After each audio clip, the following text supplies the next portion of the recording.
प्रभु के द्वारा हमारे जीवन में अनगिनत वरदान प्राप्त हुए हैं।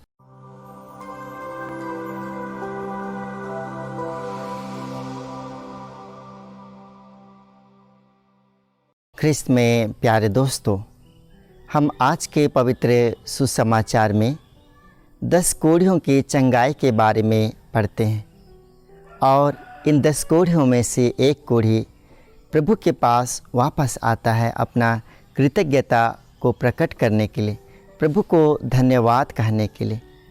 और जब यह कोढ़ी प्रभु के पास आता है वापस, तो वह विशेष रूप से 3 चीज़ों को करता है। पहला है कि वह वापस लौटता है। जब यह कोढ़ी देखता है कि वह शारीरिक रूप से वह चंगा हो गया है, प्रभु की चंगाई को वह महसूस किया है, तो अपनी खुशी को व्यक्त करने के लिए, अपनी खुशी को प्रकट करने के लिए और अपना कृतज्ञता को प्रकट करने के लिए वह प्रभु के पास वह दौड़ता हुआ चला आता है। और दूसरी बात है, पवित्र वचन हमें बतलाता है कि वह कोढ़ी चुपचाप से नहीं आता है, बल्कि वह ऊंचे स्वर से प्रभु की महिमा और आराधना करते हुए प्रभु के पास आता है। और तीसरी बात है, जब वह कोढ़ी प्रभु के पास आता है तो वह अपने मुख के बल प्रभु के चरणों पर गिर जाता है, अपनी कृतज्ञता को प्रकट करते हुए, प्रभु को धन्यवाद कहते हुए। यह एक कोढ़ी है और ये जो 9 कोढ़ी हैं जो प्रभु को धन्यवाद कहे बिना चले जाते हैं, इनमें क्या अंतर है? ये 10 कोढ़ी प्रभु से चंगाई के लिए ऊंची आवाज़ से पुकार कर प्रार्थना किए और प्रभु ने इन 10 कोढ़ियों को चंगाई प्रदान की। लेकिन ये जो 9 कोढ़ी हैं वे यही सोचते हैं कि हमने प्रभु से हमारी चंगाई के लिए प्रार्थना की और प्रभु ने हमें चंगाई प्रदान की, इसलिए हम हमारे रास्ते पर चले।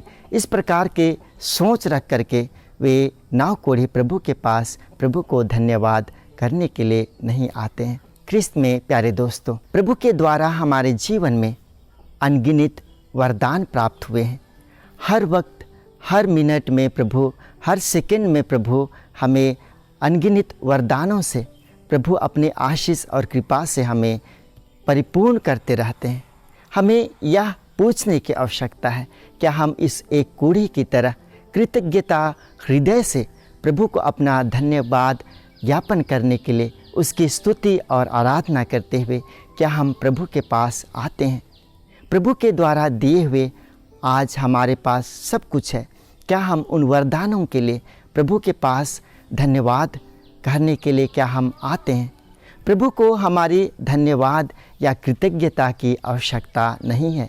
फिर भी जब हम प्रभु के पास अपना कृतज्ञता प्रकट करने के लिए आते हैं, तो वह एक बात को विशेष रूप से याद दिलाता है कि प्रभु के द्वारा जो वरदान, जो कृपा हमें प्राप्त हुए हैं, हमारे जीवन में हमें प्राप्त हुए हैं, वे सभी वरदान, वे सभी कृपा प्रभु के द्वारा हमें उपहार फलस्वरूप प्राप्त हुए हैं।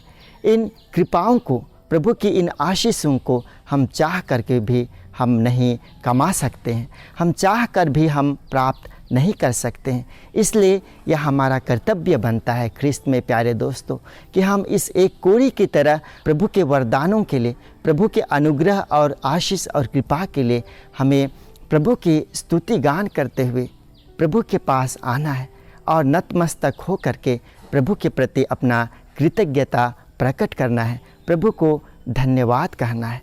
जब हम आज के पवित्र सुसमाचार पर मनन चिंतन कर रहे हैं, तो आइए हम प्रभु से विशेष कृपा मांगें कि प्रभु हमें यह वरदान प्रदान करे कि हम हमारे जीवन में प्रभु द्वारा प्रदत्त हर कृपाओं के लिए, हर आशीष के लिए हम प्रभु के पास आकर के उसे धन्यवाद कहें। आमीन।